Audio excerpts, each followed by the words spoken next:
Railway Koduru నియోజకవర్గం రాఘవరాజపురం గ్రామానికి చెందిన ఇంట్లో జరిగిన బంగారు ఆభరణాల దొంగతనం కేసును పోలీసులు ఛేదించారు. అనసూయమ్మ ఇంటి పని మనిషి పాలేటి చెన్నమ్మ పొరపాటున ఆమె బ్యాగ్ ను తీసుకువెళ్లగా చెన్నమ్మ మనవడు పాలేటి మురళి బ్యాగ్ లో ఉన్న బంగారు చైను ఉంగరాన్ని గమనించి దొంగిలించినట్లుగా విచారణలో తేలింది.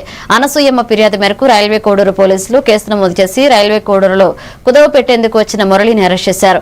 అతని వద్ద నుంచి సుమారు 4 లక్షల విలువైన బంగారు ఆభరణాలు స్వాధీనం చేసుకుని రిమాండ్ కు తరలించారు. రాఘవరాజపురం రాజపల్లికి చెందినటువంటి అనసూయమ్మ ఆదివారం మధ్యాహ్నం 1 గంటకి ఆమె పని మనిషి అయినటువంటి చెన్నమ్మని పిలిచి ఇంట్లో పని తెచ్చుకుంది. పని అయిపోయిన తర్వాత మిగిలిన అన్నం అవన్నీ తీసుకుపోయేటప్పుడు ఆమె పొరపాటున అనసూయమ్మ యొక్క లంచ్ బ్యాగ్ని తీసుకొని పోయింది. ఆ బ్యాగ్లో అన్నం పెట్టుకొని ఇంటికి తీసుకెళ్ళింది.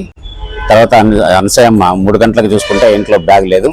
అందులో ఉన్నటువంటి బంగారు వస్తువులు సుమారు ఒక 32 గ్రాములు, ఒక చైను, ఒక ఉంగరం కనపడలేదని చెప్పి వెంటనే చెన్నమ్మకు ఫోన్ చేసి బ్యాగ్ తీసుకుపోయినామని అడిగితే ఆమె బ్యాగ్ తీసుకుపోయినట్టుగా ఒప్పుకుంది.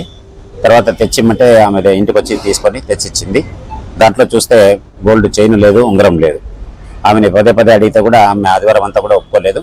కాబట్టి 9వ తేదీ మనకు 12 గంటలకు వచ్చి కంప్లైంట్ ఇవ్వడం జరిగింది. ఆమె పైన అనుమానం వ్యక్తం చేస్తూ మా గోల్డ్ చైను తర్వాత ఉంగరం ఆమె ఎత్తుకుపోయినట్టుగా మా కంప్లైంట్ ఇవ్వడం జరిగింది. దానిపైన థెఫ్ట్ కేసు నమోదు చేసి మేము దర్యాప్తు చేశాం. తర్వాత ఆమెని విచారిస్తే ఆమె ఇంట్లో బ్యాగ్ పెట్టినట్టు, తర్వాత తన మనవడు మురళి భోజనం చేసినట్టు మాకు చెప్పడం జరిగింది. తర్వాత మురళిని పైన అనుమానంతో మేము పట్టుకొని విచారిస్తే మురళి ఆ 2 కూడా చైన్ అండ్ రింగ్ కూడా తీసుకొని దొంగిలించినట్టు, అవి కుదిపెట్టడానికి పోతున్నట్టు కూడా ఒప్పుకున్నాడు. అతనిపైన మనం ఈరోజు అరెస్ట్ చేసి కోర్టులో హాజరుపరుస్తున్నాం. రాఘవరాజపురం రాజపల్లికి చెందినటువంటి అనసూయమ్మ ఆదివారం మధ్యాహ్నం 1 గంటకి ఆమె పని మనిషి అయినటువంటి చెన్నమ్మని పిలిచి ఇంట్లో పని చేయించుకుంది.